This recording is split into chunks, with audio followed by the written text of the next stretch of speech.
చాలాసార్లు పేపర్స్లో ఒక న్యూస్ వస్తూ ఉంటుంది. ఇంకా గిరిజన గ్రామాల్లో డోలీలు కట్టుకునే గర్భిణీ స్త్రీలను తీసుకొస్తూ ఉంటారు. రోడ్లు కనెక్టివిటీ లేదంటే నేను వచ్చిన రోజు నుంచి మొత్తుకుంటా ఉన్నాను. డబ్బులు లేవు, ఇంకోటి లేవు అని సమస్యలు చెప్తా ఉంటే ఒకటే మాట్లాడడం, ఎక్కడికి వెళ్ళిపోయింది డబ్బులు అవి అని మాట్లాడితే 3,000 కోట్లు కావాలి ఈ రోజున. నిన్న రివ్యూ మీటింగ్లో మాట్లాడింది ముఖ్యమంత్రి గారి దృష్టికి తీసుకొస్తే ఎంత కావాలని అడిగారు. మరి చేసేద్దాం ఎంత కావాలంటే 2,854 గ్రామాలకి 3,000 కోట్లు కావాలనగానే ముఖ్యమంత్రి గారికి నిస్సహాయత వచ్చింది, ఆయన లాంటి దార్శనికుడికి.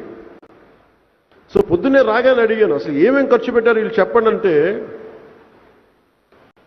ఒక్క రిషికొండ ప్యాలెస్కే 500 కోట్ల రూపాయలు ఖర్చు పెట్టారు.